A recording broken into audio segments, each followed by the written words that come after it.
Hello Corkies, welcome back to corkandjava.com. We got a really exciting review for you guys today. It is not a champagne, it's a sparkling wine from California with none other than good old Snoop Dogg. We're going to be doing a review, so stick around.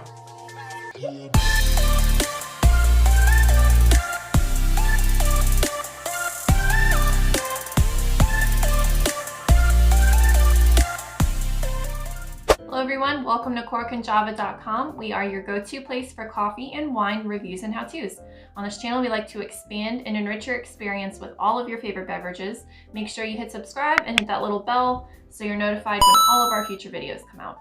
Awesome, so what are we reviewing today? We have this wonderful Cali Gold, 19 Crimes Cali Gold Snoop Dogg sparkling wine. Yeah, so we've enjoyed the Cali Red and the Cali Rose from Snoop Dogg, and even the Martha Chardonnay. Yeah. And so, yeah, 19 Crimes has been doing a good job in their collaborations, I think, with Snoop Dogg. He's really, I think, bringing some creativity and some great character to their lineup of wines. Yeah, it was smart for them to collaborate with him. I mean, he's a really popular artist and celebrity, so I'm sure this is like probably one of the best-selling wines they've ever had. The sparkling one? No, not the sparkling, just his in general. Yeah. Awesome. Well, yeah, I'm looking forward to this. What's around the price point to pick this one up at? It's pretty inexpensive. Yeah, I don't remember how much it was offhand, but it wasn't more than 20 bucks. It was probably like $15 or so. Okay. So still, whatever the other ones are in your area, it was comparable to that. So awesome. Ooh. All right. Oh. Whoa. It's very bubbly, obviously. Awesome. This would have been cooler if we were like in a club and you popped that and the bubbles went everywhere. Already we know we're dealing with a lot of carbonation. I haven't had a champagne do that in a long time to me. So let's try that again. All right.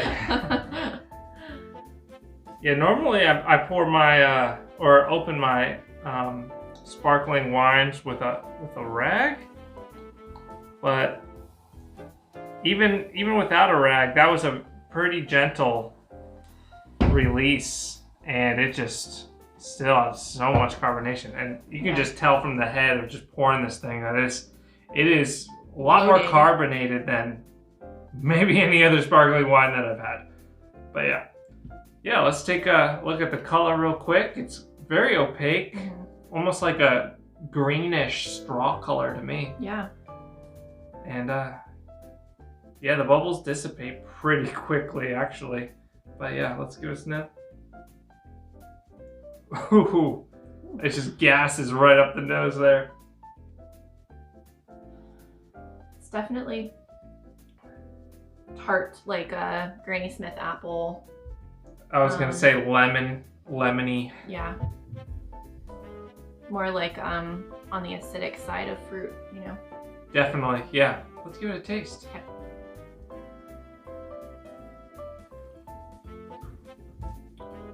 It's got a lot of residual sugar in there. It's very sweet.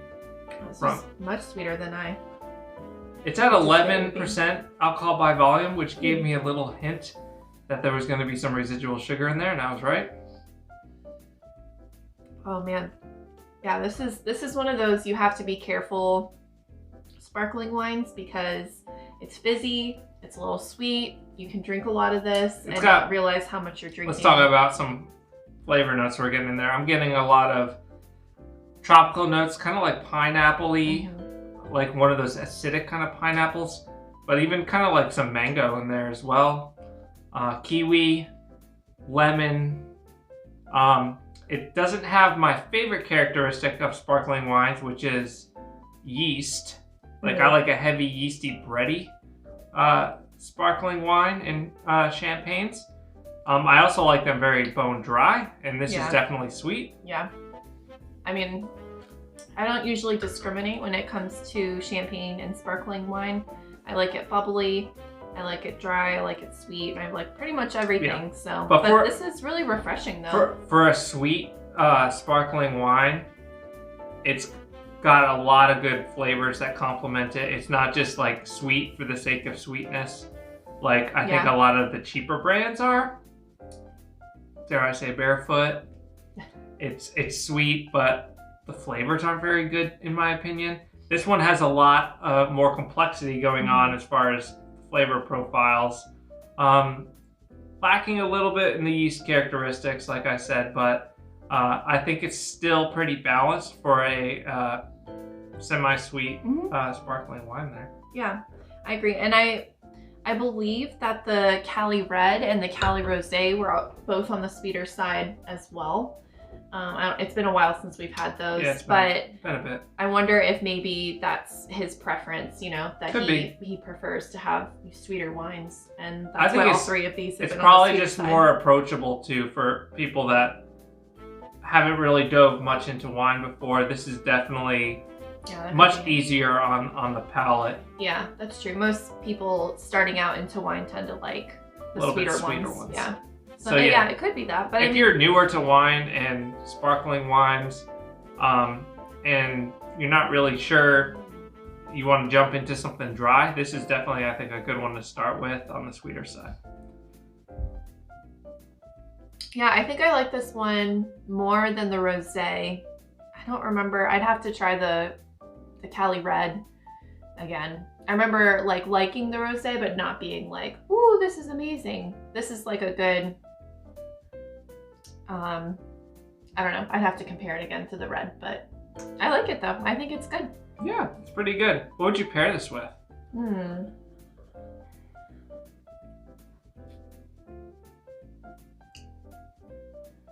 Like a meal or just food in general? Anything.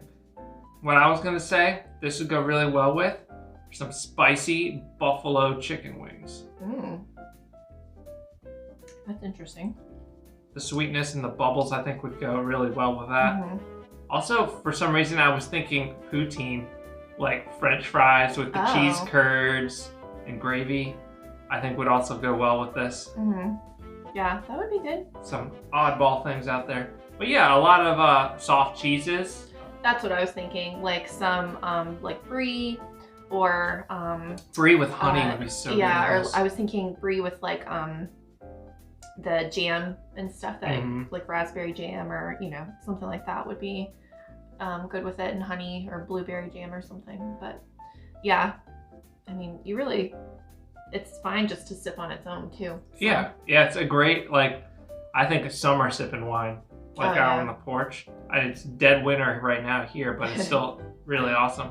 There's plenty of things to celebrate coming up, like Valentine's Day and those kind of things. So yeah, definitely might be a good one to pick up for Valentine's Day. Yeah, especially if you have any Snoop Dogg fans in your life. This would be perfect.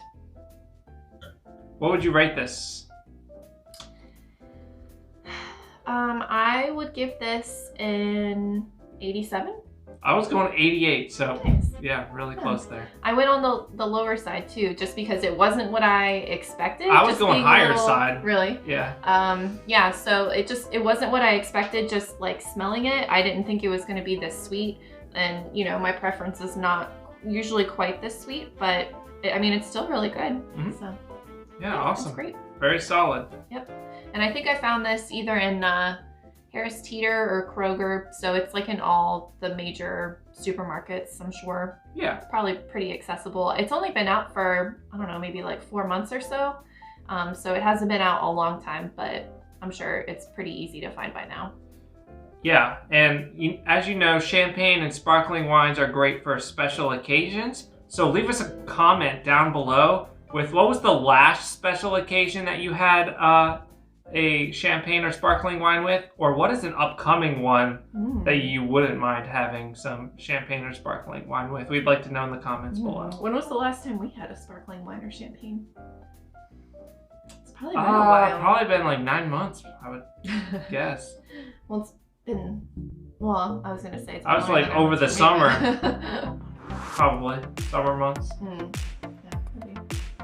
Well, we can definitely pick some more of this up for Valentine's Day if we definitely. Yep. All right, well, make sure that you guys find us elsewhere online. We are on Facebook, Pinterest, Twitter, and Instagram. So check out the community and the content in all those places. We're looking forward to seeing you guys online. So until next time.